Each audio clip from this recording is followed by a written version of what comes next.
नमस्कार दोस्तों, स्वागत है आप सभी का तैयारी जीत के चैनल पर। आप सभी लोगों के प्रैक्टिस हेतु बेहद महत्वपूर्ण करंट अफेयर्स के क्वेश्चंस लेकर मैं उपस्थित हूं। इसके अलावा आप सभी लोगों के लिए एक सरप्राइज़ है। हर सब्जेक्ट पर बेहतरीन प्रश्नों का कलेक्शन मैं तैयार करवा रहा हूं। मेरी ही वॉइस में क्वेश्चंस को समझाया जाएगा। इसके लिए मुझे थोड़ा समय लग रहा है, लेकिन आपको बहुत ही बेहतरीन वीडियोज़ मिलेंगी। कुछ समय के बाद प्लेलिस्ट में सारे वीडियोस लगा दी जाएंगी। हर सब्जेक्ट का एक सेपरेट प्लेलिस्ट मैं बनाने जा रहा हूं और वहां पर आपको सारी वीडियोस स्टार्टिंग से मिल जाएंगे। कुछ समय लगेगा, ठीक है। चलिए शुरू करते हैं आज का वीडियो कुछ बेहद नए क्वेश्चंस के साथ, और कुछ पुराने क्वेश्चंस को भी जो है हम रिवाइज करेंगे, जो कि इम्पोर्टेंट है एग्ज़ाम के पॉइंट ऑफ व्यू से। पहला प्रश्न देखिए, मानव विकास सूचकांक संयुक्त राष्ट्र विकास कार्यक्रम UNDP द्वारा जारी किया जाता है। वर्ष 2019 में इस सूचकांक में भारत की रैंक 129 रही। इस सूचकांक में नॉर्वे प्रथम स्थान पर रहा। 31 दिसंबर 2019 का करंट है, और ये क्वेश्चन जो है श्योर पूछा ही जाएगा। UPPCS या फिर BEO दोनों में से किसी एक परीक्षा में पूछा जा सकता है, तो इस क्वेश्चन को मिस मत करिएगा। यहाँ पर तीनों ही स्टेटमेंट सही हैं। मानव विकास सूचकांक संयुक्त राष्ट्र विकास कार्यक्रम UNDP द्वारा जारी किया जाता है। वर्ष 2019 में इस सूचकांक में भारत की रैंक 129 रही। नॉर्वे प्रथम स्थान पर रहा। 31 दिसंबर 2019 का करंट है ये, ठीक है। उस दिन जो है जारी किया गया था इंडेक्स।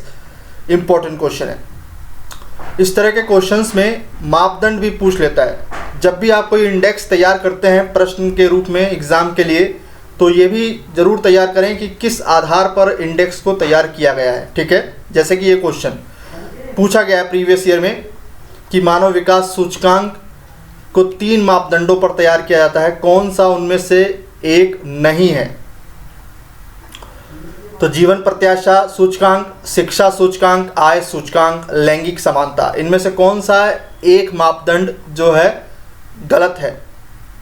तो मानव विकास सूचकांक को सन 2010 से 3 मापदंडों पर तैयार किया जा रहा है, जिनमें पहला है जीवन प्रत्याशा सूचकांक, ये सही है।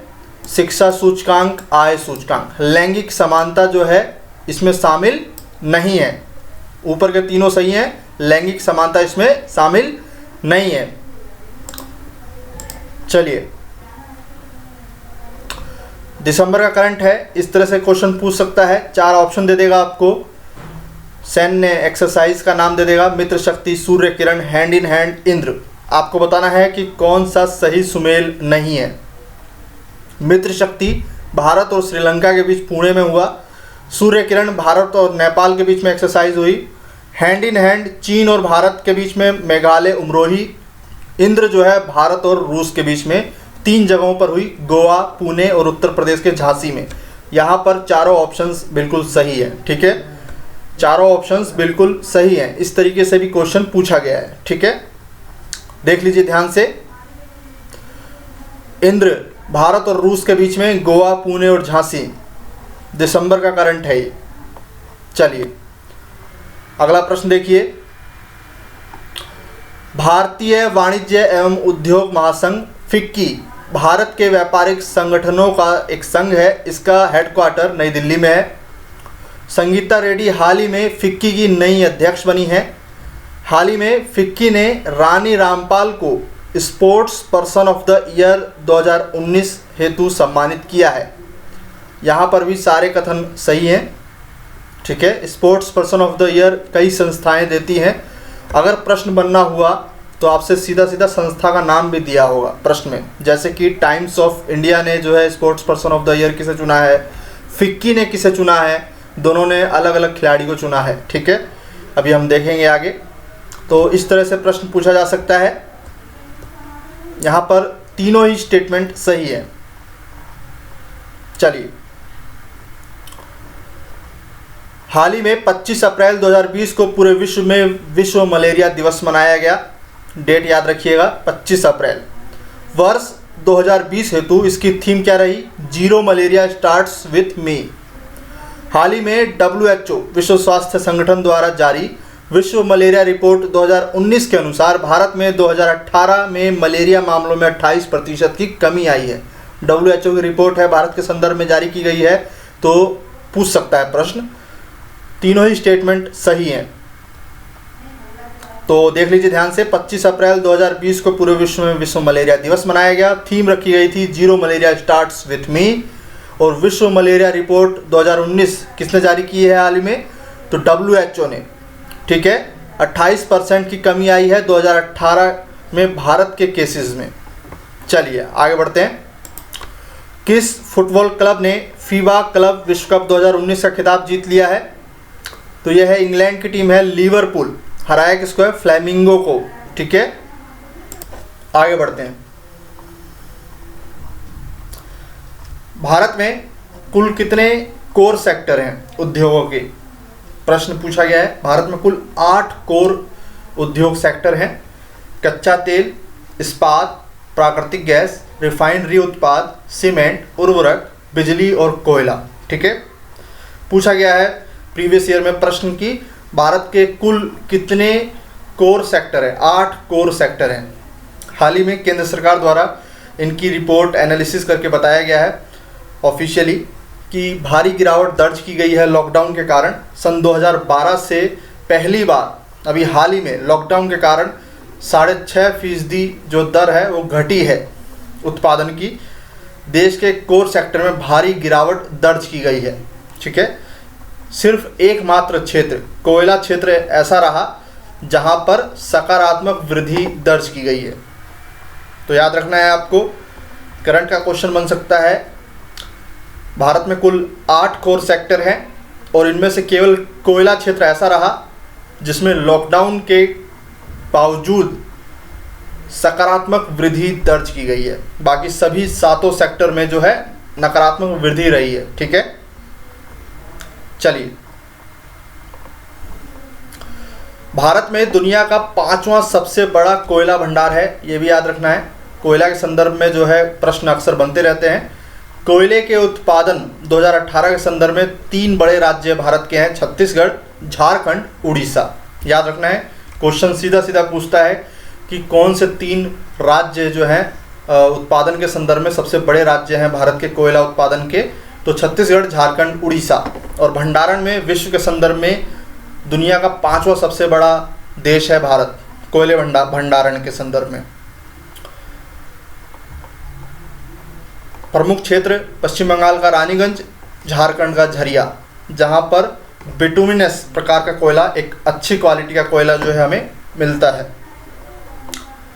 ये क्वेश्चन बहुत इंपॉर्टेंट रहने वाला है आगामी परीक्षाओं में। हाल ही में उत्तर प्रदेश संस्कृत संस्थान द्वारा वर्ष 2019 हेतु पुरस्कारों की घोषणा की गई है। अभी कुछ समय पहले का करंट है ये, मार्च अप्रैल का। तो देखिए ध्यान से, महर्षि वाल्मीकि पुरस्कार किसे दिया गया है? डॉक्टर विंध्येश्वरी प्रसाद मिश्रा। उत्तर प्रदेश संस्कृत संस्थान का सर्वोच्च पुरस्कार है विश्व भारती पुरस्कार। ठीक है, विश्व भारती पुरस्कार किसे दिया गया है? डॉक्टर चांद किरण सलूजा। प्रीवियस ईयर में क्वेश्चन बन चुका है। ठीक है, विश्व भारती पुरस्कार दिया गया है डॉक्टर चांद किरण सलूजा। महर्षि व्यास पुरस्कार डॉक्टर सद्युमाचार्य, डॉक्टर सद्युमाचार्य। और महर्षि नारद पुरस्कार किसे दिया गया है? डॉक्टर बलदेव आनंद सागर जी को। इन चारों पुरस्कारों को याद रखिएगा। इस तरीके से भी इस फॉर्मेट में प्रश्न जो है आपसे पूछ सकता है। चारों पुरस्कारों को एक तरफ दे देगा और उनसे संबंधित व्यक्तियों के नाम एक तरफ दे देगा। और इनमें से कोई जो है सीधा सीधा पूछ लेगा कि उत्तर प्रदेश संस्कृत संस्थान द्वारा सर्वोच्च सम्मान विश्व भारती पुरस्कार किसे दिया गया है? तो 4 व्यक्तियों के नाम दे देगा। तो आपको पता होना चाहिए डॉक्टर चांद किरण सलूजा। ठीक है, विश्व भारती पुरस्कार से सम्मानित किया गया है। 21 जून 2020 को 6वें अंतर्राष्ट्रीय योग दिवस का आयोजन कहाँ किया जाएगा? तो ये किया जाएगा नए केंद्र शासित प्रदेश लद्दाख की राजधानी लेह में। यहाँ पे सही जवाब हो जाएगा लद्दाख में। ठीक है, लद्दाख की कैपिटल लेह में। अगला प्रश्न देखते हैं। विचार करें कौन सा कथन सही नहीं है। हाल ही में 4 मई को प्रधानमंत्री ने वीडियो कॉन्फ्रेंस के माध्यम से गुटनिरपेक्ष शिखर सम्मेलन में भाग लिया। सन 2014 के बाद से जब से उन्होंने शपथ ग्रहण किया है, ये पहला अवसर था जब प्रधानमंत्री ने गुटनिरपेक्ष शिखर सम्मेलन में पार्टिसिपेट किया। 2019 में इसका 18वां सम्मेलन जो है अज़रबैजान में हुआ। वर्ष 2022 तक के लिए गुटनिरपेक्ष संगठन सदस्यों के आयोजन की बैठकों की अध्यक्षता किसके पास है? अज़रबैजान के पास। तो सीधा सीधा क्वेश्चन आपसे पूछा जा सकता है कि गुटनिरपेक्ष आंदोलन के बैठकों की अध्यक्षता वर्तमान में कौन कर रहा है? तो जवाब होना चाहिए अज़रबैजान। वर्ष 2022 तक के सभी बैठकों की अध्यक्षता अज़रबैजान करेगा। और हाल ही में प्रधानमंत्री ने पहली बार जब से शपथ ग्रहण की है 2014 से उन्होंने, उसके बाद से पहली बार उन्होंने वीडियो कॉन्फ्रेंस के माध्यम से भाग लिया है गुटनिरपेक्ष आंदोलन में। ठीक है, 18वां संस्करण कहाँ हुआ अभी हाल ही में? पिछले साल 2019 में बाकू में, अज़रबैजान के बाकू में। ठीक है, चलिए कौन सा कथन सही नहीं है? रोहतांग दर्रा जम्मू कश्मीर में है। यह दर्रा लाहौल और स्पीति घाटी को जोड़ता है। हाल ही में सीमा सड़क संगठन BRO द्वारा जन सामान्य के लिए खोल दिया गया है। तो जो ऑप्शन ए है वो गलत है। रोहतांग दर्रा हिमाचल प्रदेश में है, ना कि जम्मू कश्मीर में। हिमाचल प्रदेश में है। यह दर्रा लाहौल और स्पीति घाटी को जोड़ता है। ये प्रश्न बन चुका है RO में कि किस घाटी को जोड़ता है रोहतांग दर्रा, और हाल ही में सीमा सड़क संगठन द्वारा जो है लोगों के लिए खोल दिया गया है। तो केवल B और C सही है यहाँ पे। हिमाचल प्रदेश में है, याद रखिएगा, पूछ सकता है प्रश्न कि हाल ही में सीमा सड़क संगठन द्वारा जो है रोहतांग दर्रा को लोगों के लिए खोल दिया गया है। ये किस राज्य में स्थित है ये दर्रा? इस तरीके से पूछा जा सकता है आपसे प्रश्न, तो ये याद रखिएगा। कोविड-19 से लड़ने हेतु केंद्र सरकार द्वारा आरोग्य सेतु ऐप लॉन्च किया गया है। इसके संदर्भ में विचार करना है। इसे भारत सरकार द्वारा राष्ट्रीय सूचना विज्ञान केंद्र द्वारा जो है विकसित किया गया है। यह एक ब्लूटूथ आधारित कोविड-19 ट्रैकर है जो अपने उपयोगकर्ता को कोविड-19 के जोखिमों के संदर्भ में जागरूक करता है। इस एप्लीकेशन को 11 भाषाओं में उपलब्ध कराया गया है। तो यहाँ पे तीनों ही कथन सही है। ठीक है, तीनों ही कथन सही है। सीधा सीधा प्रश्न बन सकता है कि आरोग्य सेतु ऐप को किसने बनाया है, किसने विकसित किया है? 4 ऑप्शन हो सकते हैं। राष्ट्रीय सूचना विज्ञान केंद्र, ब्लूटूथ आधारित कोविड-19 ट्रैकर है ये। ठीक है, चलिए हाल ही में 8 मार्च 2020 को times of India sports awards की घोषणा की गई है। PV सिंधु को वर्ष 2019 का सर्वश्रेष्ठ खिलाड़ी चुना गया है। रोहित शर्मा जी को वर्ष 2019 का सर्वश्रेष्ठ क्रिकेटर के रूप में चुना गया है। बलबीर सिंह को सदी का आइकन अवार्ड हेतु चुना गया है times of India sports award. और तीनों ही स्टेटमेंट यहाँ पे सही हैं। ठीक है, ध्यान से देख लीजिए, प्रश्न बन सकता है यहाँ से। PDF आप सभी को मैं प्रोवाइड करा दूंगा। जैसे ही 100-150 प्रश्न हो जाएंगे, इकट्ठी PDF आपको मिल जाएगी। ठीक है, सोलर ऑर्बिटर मिशन हेतु किन राष्ट्रों के मध्य सहयोग समझौता हुआ है? सोलर ऑर्बिटर मिशन सन की सोलर वाइंड्स को एनालिसिस करने के लिए एक मिशन है, और किन के मध्य समझौता हुआ है, कोलैबोरेशन हुआ है? आपके ऑप्शन इस तरीके से हैं। सही जवाब हो जाएगा option A, European space agency और नासा के बीच में संयुक्त समझौता है solar orbiter mission. Hindu newspaper का जो है करंट है ये। सुर्खियों में रहा सुपर कैम क्या है? ऑप्शन देखिए, मंगल रोवर 2020 हेतु नासा का रोबोट, मंगल रोवर 2020 हेतु यूरोपीय एजेंसी रोबोट, इसरो का रोबोट, या फिर रूस का रोबोट रॉसकॉस्मोव। सही जवाब है ऑप्शन ए, मंगल रोवर हेतु मंगल रोवर 2020 हेतु नासा का एक रोबोट है ये।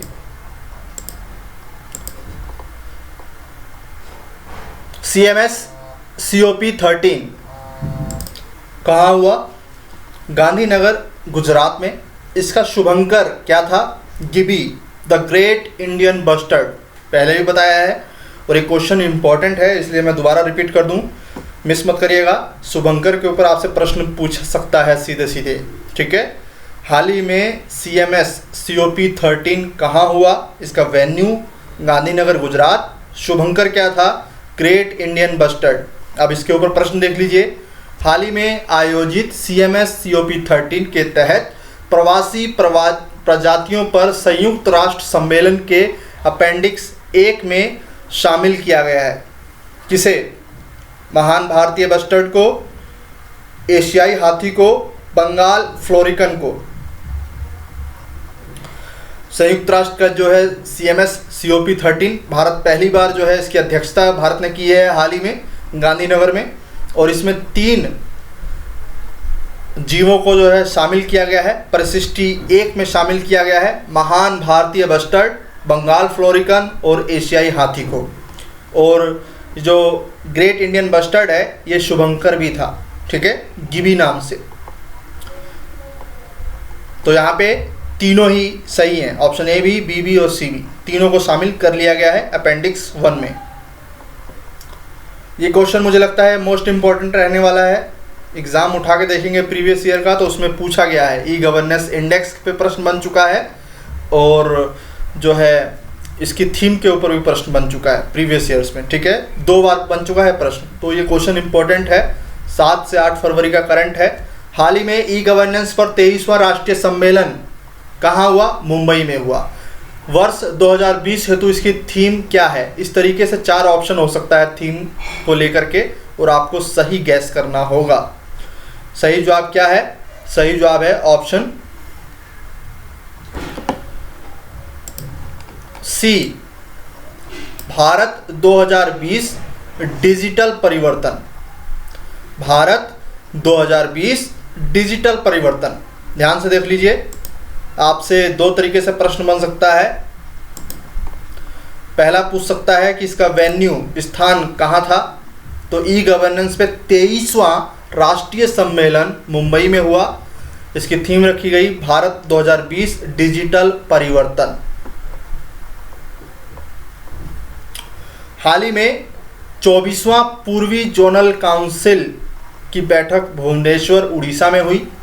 जोनल काउंसिल की बैठक की अध्यक्षता देश के गृह मंत्री करते हैं, जो कि वर्तमान में अमित शाह जी हैं। जोनल काउंसिल एक वैधानिक संस्था है। देश में कुल 5 जोनल काउंसिल हैं। चारों ही स्टेटमेंट सही हैं। तो ध्यान से देख लीजिए, क्वेश्चन बन सकता है आपसे, आपके लिए।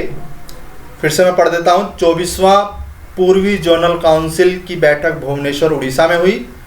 अध्यक्षता किसने की? गृह मंत्री ने, अमित शाह जी ने।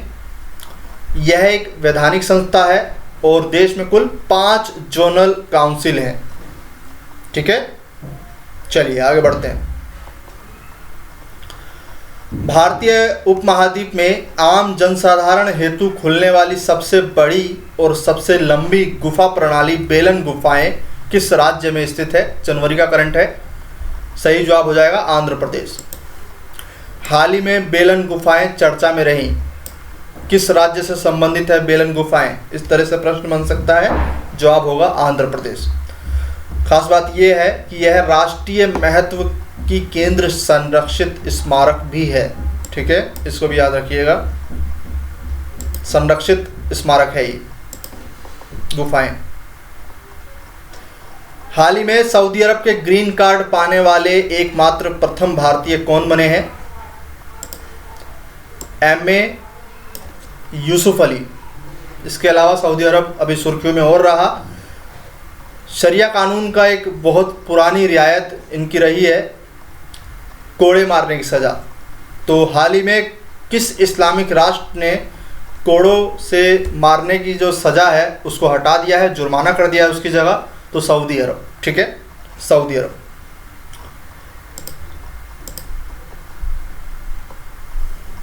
ये एक इम्पोर्टेंट क्वेश्चन है। जनवरी फरवरी का। हाल ही में सुर्खियों में रहे तुलु भाषा पर विचार करना है। हिंदू का करंट है ये और क्वेश्चन बन सकता है यहाँ से। हाल ही में तुलु भाषा को संविधान की 8वीं अनुसूची में शामिल करने की मांग तेज हुई है।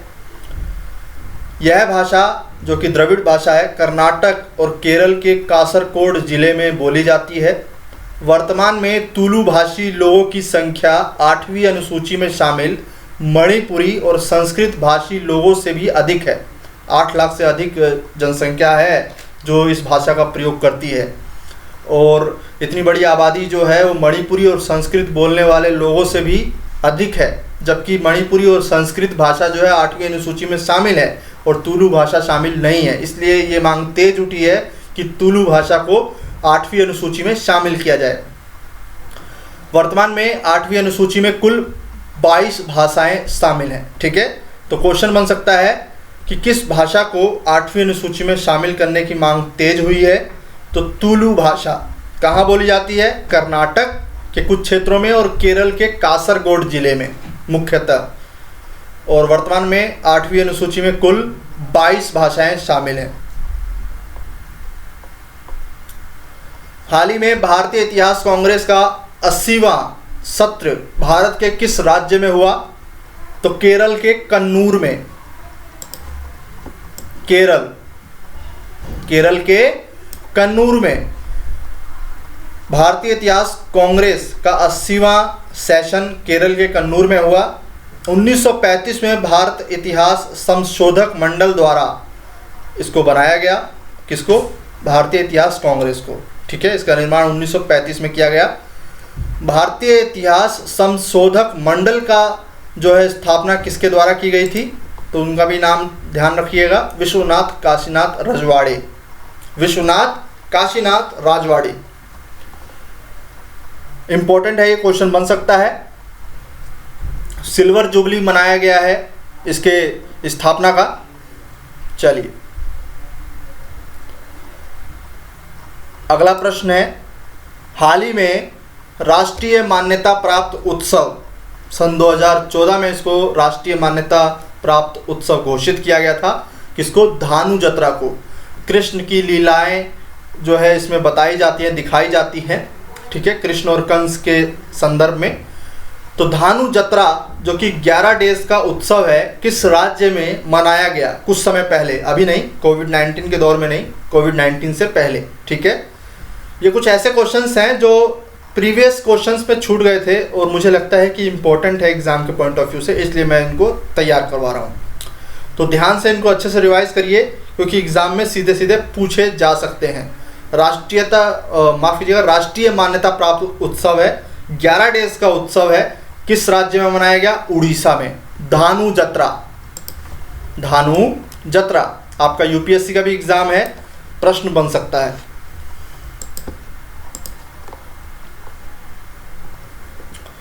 हाल ही में विश्व बौद्धिक संपदा संगठन विपो का नया महानिदेशक डैरेन टैंग को नामित किया गया है।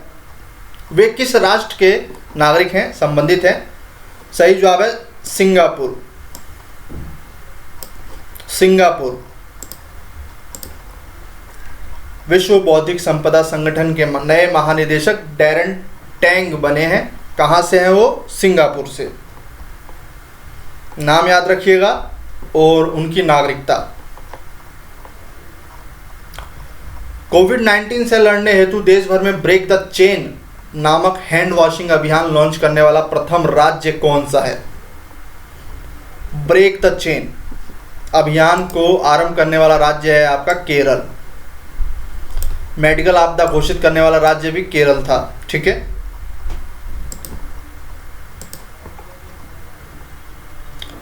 कोविड-19 से सबसे ज़्यादा मृत्यु कहाँ हुई है? अमेरिका में।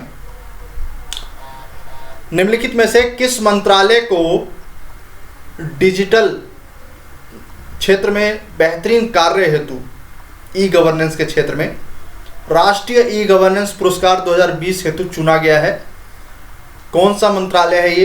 प्रश्न बन सकता है। इस तरह के प्रश्न जो है अक्सर एग्जाम में पूछे जाते हैं कि हाल ही में किस मंत्रालय को राष्ट्रीय ई गवर्नेंस पुरस्कार 2020 हेतु चुना गया है। तो आयुष्मान भारत योजना हेतु प्रधानमंत्री जन आरोग्य योजना के अंतर्गत स्वास्थ्य और परिवार कल्याण मंत्रालय को वर्ष 2020 हेतु राष्ट्रीय ई गवर्नेंस पुरस्कार से सम्मानित किया गया है। इम्पोर्टेंट क्वेश्चन है, एग्जाम में पूछा जा सकता है। प्रधानमंत्री जन आरोग्य योजना हेतु स्वास्थ्य एवं परिवार कल्याण मंत्रालय को राष्ट्रीय ई गवर्नेंस पुरस्कार 2020 से सम्मानित किया गया है। प्रीवियस ईयर का एक प्रश्न, विश्व उपभोक्ता अधिकार दिवस कब मनाया गया हाल ही में? इसकी थीम क्या थी? तो सही जो है 15 मार्च को हर साल विश्व उपभोक्ता अधिकार दिवस मनाया जाता है। इसकी थीम थी सतत उपभोक्ता। सतत उपभोक्ता थीम के ऊपर जरूर प्रश्न बनेगा, ठीक है। जितने भी क्वेश्चंस मैं सिलेक्टिव क्वेश्चंस ही तैयार करता हूं आप सभी लोगों के लिए, तो प्रश्नों का रिवीजन जरूर कर लीजिएगा। इसके अलावा पेपर अभी थोड़ा दूर है, पेपर तक हम कम से कम 400 से 500 करंट अफेयर्स से क्वेश्चंस तैयार कर लेंगे बेहतरीन तरीके से। आपका एग्ज़ाम अच्छे से क्रैक हो जाएगा पीटी, ठीक है। तो बिल्कुल भी टेंशन ना लें। आज का वीडियो कैसा लगा ज़रूर बताएं। वीडियो को लाइक करें, अपने दोस्तों के बीच में शेयर करें, और इसके अलावा अन्य सब्जेक्टों पर आपके लिए जो है मैं कंटेंट तैयार करवा रहा हूँ। मैं अपनी ही वॉइस में आपको सभी क्वेश्चंस को अच्छे से समझाऊंगा, तो बिल्कुल भी टेंशन ना लें। आपको थोड़ा समय जो है मुझे देना होगा। अभी वीडियोस में रेगुलर वीडियोस नहीं डाल पा रहा हूँ, उसका कारण भी यही है कि मैं अन्य सब्जेक्ट्स के कंटेंट तैयार करवा भी रहा हूँ और ख़ुद भी कर रहा हूँ, ठीक है। तो थोड़ा समय दीजिए, आपके लिए बेहतरीन वीडियोस जो है जल्द ही आने लगेंगी और रेगुलर वीडियोस आएंगी, ठीक है। मिलते हैं अगले वीडियो में, तब तक के लिए नमस्कार, धन्यवाद।